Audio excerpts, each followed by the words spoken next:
알아두면 반드시 도움이 될 만한 그리고 돈이 될 만한 경제 이야기 남보다 한 발짝 앞서서 배워보는 시간입니다. 천기누설 시간 진행하겠습니다. 인하대학교 경제학과의 천소라 교수님 스튜디오에 나와 계십니다. 어서 오십시오. 안녕하세요. 원래 처음에 기획했을 때는 격주였는데요. 네. 첫 방송하고 나서 그 제작진의 반응이 열광적이어서 매주가 됐습니다. 제가 기대에 부합해야 될 텐데. 예. 네, 감사합니다. 앞으로도 많은 이 네. 천기누설을 부탁드리도록 하겠습니다. 네, 감사합니다. 오늘의 천기누설, 오늘의 문장부터 듣도록 하겠습니다. 경기는 회복세라는데 왜 내 삶은 팍팍할까? 그리고 고물가 속 최저임금 오를까입니다.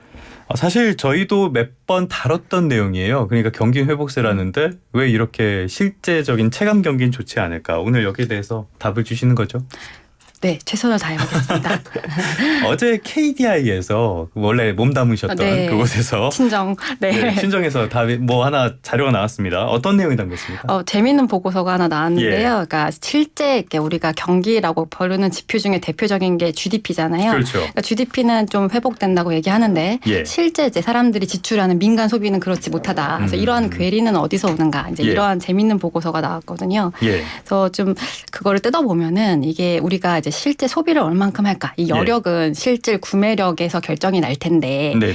이게 실제 그 구매력은 내가 이제 소득 상승하는 거와 이제 그렇죠. 물가 상승률을 예. 비교를 해야 되는 거죠. 그러니까 내가 월급만큼 물가가 오른다. 그럼 내가 기존에 구매했던 재화의 양이나 서비스는 그대로 동일할 텐데 예. 내 소득 증가율보다 물가가 더 오른다. 그럼 사실 네. 소득이 줄어드는 꼴이죠. 그렇죠. 예. 실제 구매할 수 있는 가치는 떨어지니까 그 양들은 줄어드니까 그걸 예. 이제 소비 대비 소득의 뭐 상대 가격이 하락하기 때문에 실제의 사람들의 그 구매력이 저하돼서 예. 이게 민간 소비의 저하로 이어졌다. 뭐 이렇게 아. 분석하고 있습니다. 그럼 결국엔 물가가 문제라는 거예요? 그 이제 물가와 그 소득의 물가와 그리고 네. 이제 소비의 대표된 소비자 물가의 이 상대를 비교해야 된다 이런 얘기인 거죠. 월급이 많이 올랐나 예. 아니면 제품이 많이 올랐나. 예. 네네. 월급 하나도 안 올랐는데. 예. 근데 이제 데이터를 보면 예. 오르긴 올랐더라고요. 조금씩은 오르긴 하죠. 예, 맞아요. 그래서 이제 소비자 물가 상승률이 이게 보고서에 따르면 2022년부터 2023년까지 연평균으로 한 3.9 올랐고요. 이게 국내에 예. 이제 총 생산하는 그 제품의 가격을 우리가 이제 국내에 어떻게 보면 소득이라고 잡힐 수가 있잖아요. 그래서 예. 이거를 GDP 디플레이터라고 부르는데 이게 연평균으로 동기간 내에 한 1.7% 올랐었거든요. 예. 그래서 이제 소득의 상승률 그리고 소비자 물가의 상승률을 비교해 보면 이게 내가 소득보다는 소비자 물가가 더 많이 올라서 구매력이 저하됐다. 뭐 이렇게 얘기하고 있습니다. 그러니까 지금 급여가 오르긴 올랐다. 근데 체감할 수 없는 거는 그거보다 물가가 더 많이 올랐기 때문이다. 네, 실제 그 데이터에서 보여준 건 사실 그 소득 상승률 즉 GDP 디플레이터인데요. 그러니까 실질 임금을 더 정확히 보면 2023년에는 마이너스를 기록했거든요. 마이너스 0.9% 예. 정도. 그래서 실제의 이게 우리가 사실 관측할 수 없는 변수잖아요. 예. 명목으로만 상승률을 보기 때문에 네. 근데 체감할 수 있는 그 느낌이 맞았던 거죠. 이제 구매력이 명목이 저하되는. 보고 실질이 뭡니까? 명목은 이제 우리가 실제 그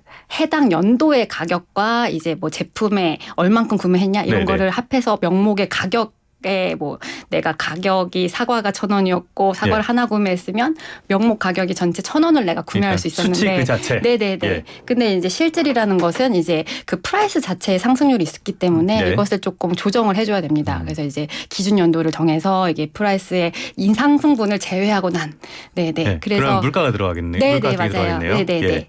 그러면 실질은 물가가 반영된 지표고 네네네, 명목은 맞아요. 그런 게 반영되지 않은 네네네, 지표다. 맞습니다. 그러면은 이 실질에 또 들어갈 게 아무래도 이자 비용 이런 것들도 고려를 안 할 수가 없잖아요. 그러면은 어제 한국은행이 발표한 금융시장 동향 보니까 가계 대출 잔액이 사상 최대치. 뭐 이거는 매달 그렇긴 하지만요. 그러면 체감은 더 안 좋아지는 거 아닌가요? 네, 이게 그 OECD 보고서 예. 여러 번 뭐 얘기를 다뤘기 때문에 자영업자 네네. 비중이 좀 뭐 20% 내외 정도기 때문에 이게 대출 규모, 그러니까 국민들이 체감하는 수준은 이게 소득 말고도 부채도 또 제하고 나서 그렇죠, 이제 그렇죠. 예. 구매력이 결정나기 때문에 이런 것들은 좀 더 안 좋다 이렇게 얘기를 할 수 있을 것 같아요. 그러면은 괴리가 더 커질 수밖에 없다. 네. 이자 비용이 많으면. 네. 그리고 뭐 최근에 뭐 IB 글로벌 8곳에서 제시한 뭐 국내 소비자 예. 물가 상승률도 좀 더 상향 조정되고 있기 때문에 얼마나 조정됐습니까? 그래서 지난달 평균으로 IB 평균을 보면 예. 약 2.5%, 2.5. 그리고 한 달 전인 3월 반 평균 2.4%보다 0.1% 포인트 어. 상승했거든요. 예, 더 높아졌네요. 그래서 이제 체감하는 것 예. 말고 이제 실제 물가 상승 이런 전망들도 다 올라가고 음. 있다. 그래서 체감은 더 안 좋아지고 있다. 근데 지금 보면은 되겠습니다. 지금까지는 농산물이 문제였고 중동에서 지정학적인 리스크가 약간 좀 가라앉는 것 같긴 하지만 그래도 유가 같은 공급 이런 문제도 있고 이런 것들은 금리로 해결할 수 있는 문제가 아니잖아요. 네, 맞아요. 그러면은 뭐 긍정적인 요인이 하나도 없는 것 같은데. 네. 그 이제 보고서에 따르면 이제 그러면 이제 국민들이 이제 체감할 수 있는 건 사실 그 예. 주관적인 입장이긴 하지만 지표로 보자 했을 때 소득의 상승률이 과연 증가할 것인가. 그래서 국가가 생산하는 재화의 물가 상승률은 예. 결국에 국가가 어떤 걸 잘 생산하냐에 따라서 달릴 텐데 이제 네네. 반도체가 또 잘하고 있잖아요. 그래서 이 얘기가 반도체 나온 가격 거구나. 상승률 예. 이 얘기가 나오고 예. 또 소비자 물가가 이제 공급 측 요란들이 이런 요인들은 사실 이제 일시적이다라고 네. 가정을 한다면 이게 좀 그래도 민간 소비가 개선될 여지가 있다 이렇게 분석하고 있습니다. 그러니까 공급에서 지금 일시적인 충격이 있긴 하지만 네네. 반도체 가격 같은 것들이 오르고 전체적인 경기가 개선이 되면은 이게 결국엔 실제 구매력으로도 연결이 될 것이다. 네, 그렇게 분석하고 있는 거죠. 네. 역시 체감은 별로 되지 않는 예. 것 같은데. 체감은 참 예. 어렵습니다. 네네. 근데 어제 사실 KDI에서 어떻게 예. 보면 이 부분이 더 눈길을 끌었을지도 모르겠어요. 민간 소비에 부양책 필요하지 않다라고 네. 주장을 했죠. 네네네. 네. 이게 단기간의 어떤 뭐 재정 지원이나 이런 것보다는 현재 그 상대 가격에 의해서 좀 결정되는 실제 민간 소비 저하 뭐 이런 것들이기 예. 때문에 이것은 뭐 시간이 지나면 어떤 수치적으로 좀 조정이 될 만한 여지가 있다 이렇게 보고 예. 있는 것 같습니다. 그러면은 이렇게 지금 민간 소비 자체가 어찌됐건 개선이 될 가능성이 크다라고 봤을 때 이거 연구원에서 아니라고 하는데 민생회복지원금 야당에서 주장하는 이거 필요 네. 없다고 주장한 거 아니에요? 연구원에서는 워딩이 예. 직접적 워딩이 없어서요. 아니라고 네. 하고 있습니다. 예, 염두에 둔 건 아니다. 네네. 예. 네, 특정 정당의 정책을 네네. 예, 얘기한 건 아닌 것 같고요. 근데 이제 뭐 그 재정 지원에 민생 지원금이 속한다고 생각을 하면 네, 어떤 단기적인 부양 정책은 고려하지 않아도 될 것 같다라고 연구 보고서를 통해 추론해 볼 수는 있을 것 같습니다. 그러면은 교수님께 학자로서 네. 이 민생회복지원금에 대해서 어떻게 생각하시는지. 저는 네. 그 여러 가지 그 회복 지원금에 여러 가지 그 효과들이 있을 텐데 예, 예. 물론 이게 어려운 사람들이 있을 거잖아요. 근데 이게 모두 국민 전체에 지급했을 경우에 또 부작용도 예. 존재할 수 있거든요. 네네. 예를 들어서 이게 좀 어느 정도 소득이 되는 분들은 그 저축으로 이어질 수도 있고 뭐 추가적인 소비로 이어질 수도 있지만 이것들이 네. 또 물가 상승을 유발할 수도 있고요. 그래서 좀 어렵겠지만 그래도 선별적인 지원이 예. 좀 필요하다고 보고 이것이 정말 필요한가 이거에 대해서 좀 고민을 또 해볼 필요가 있다고 생각은 합니다. 저희 방송 나오시는 분들은 의견이 대체로 하나로 좀 모이는 것 같아요. 네, 굳이 한다면 선별로 해라. 네, 네. 저도 굳이를 붙이고 예. 싶네요. 네, 그리고 요건 한국은행 같은 데에서도 몇 차례 얘기를 했던 네, 거잖아요. 네, 네. 그러니까 이게 이전 소득 이런 문제인가요? 뭐 이게 뭐 그런 문제도 있고요. 예. 이게 예를 들어서 그 이제 선별 지원이 아니라 이제 보편 지원을 했을 경우에 네. 이게 그 정말 어려운 사람을 대상으로 이런 지원들이 들어가 줘야 되는데 오히려 이제 좀 그 어느 정도 소득이 높으신 분들 이제 고소득자들은 더 추가적으로 소득이 예. 가는 것이고 이것들이 또 이제 소비로 이어지면 또 물가 상승 때문에 다시 또 금리가 올라갈 수도 있고 여러 가지 그렇죠. 이제 예. 악순환의 고리가 있을 수도 있는 거죠. 뭐 결국에는 그게 다 연결이 되는 문제니까. 그리고 또 재정 부담은 또 어디서 가져와야 되나. 그렇죠. 네. 13점에는 작은 돈은 아니니까요. 네. 그러면은 지금 뭐 KDI도 그렇고 결국에는 그 경기 회복 같은 것들 그리고 소비 여건 이런 것도 개선이 될 거라고는 보는데 체감할 정도로 경기가 좋아질 거다. 이거는 뭐 언제쯤이나 가능할 걸로 보세요? 글쎄요, 이게 가능할까요? 체감으로 오는 건 저도 사실 그 소비자 입장 한 사람이기 예. 때문에 근로자이기도 하고 실제 내가 이제 상승률은 낮아지더라도 내가 진짜 구매하는 제품들은 높은 수준이잖아요. 그렇죠. 파 가격도 올라가 예, 있고. 제 이런 아들이 거죠. 사과를 엄청 좋아하는데 사과를 못 먹나요? 사과 값이 너무 비싸가지고. 예.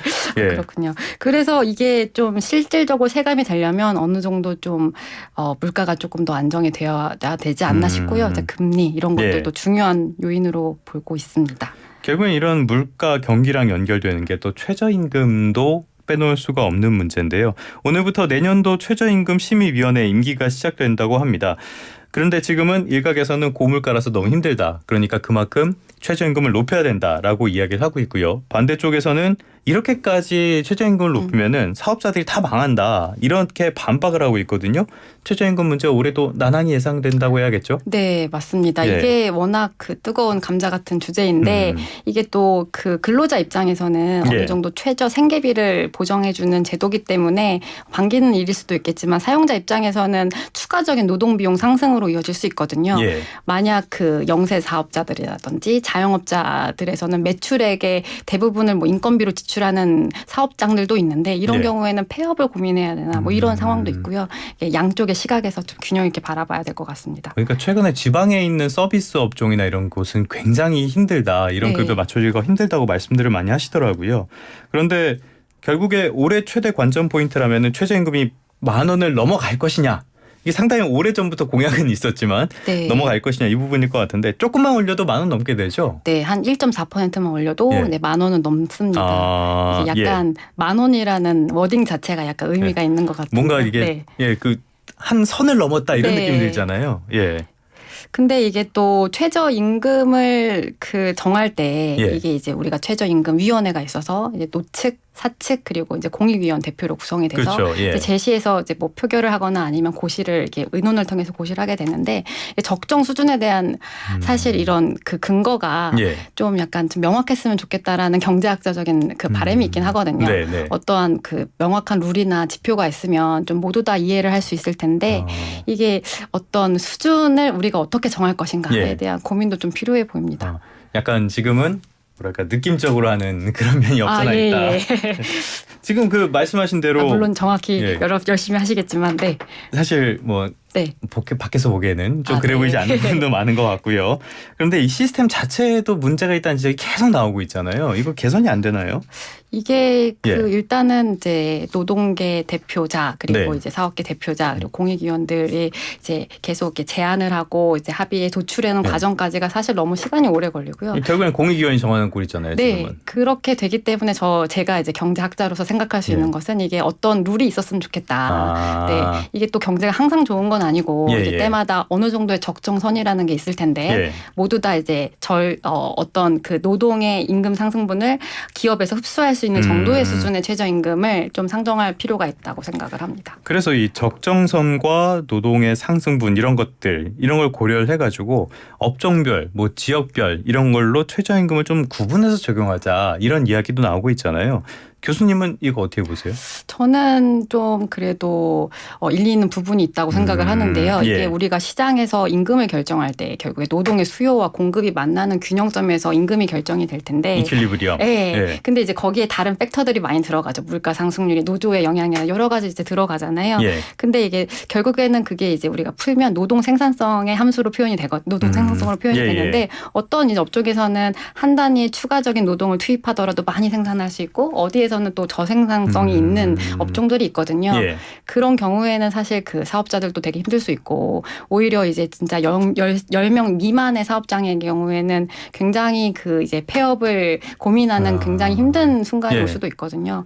그래서 약간 그 생산성에 따른 어떤 업종 구분이 된다면 이제 경제가 조금 그래도 효율적으로 운용되지 않을까 네. 이러한 생각은 있습니다. 제 친구가 지방에서 편의점을 하는데 예. 하루에 17시간 정도 일을 한다 그러더라고요. 아, 잠자는 시간 빼고. 운영하시나요? 예, 운영을 아. 하는데 직원 고용하는 그 비용 때문에 그런다고 네. 하니까 좀 말씀하신 것처럼 약간 논의는 필요하지 않을까. 네, 얼마 예. 전에 그 캘리포니아에서 엄청 한 달 전에 올렸었는데 예. 지금 논의되는 게 아직 노동 경제학자들이 합의가 없거든요. 이게 고용을 줄일 것이다. 예. 아니면 나중에 이제 근로자의 어떤 삶의 질을 개선할 것인가 뭐 이런 거에 예. 논의가 많은데 결국에는 어떻게 보면 급격한 상승은 제품 가격 인상으로 이어져서 이게 어떻게 보면 구조 조정을 고용을 줄이거나 뭐, 이러한 거시적으로 영향이 있을 수도 있겠죠. 사실 우리가 경험을 했었잖아요. 예.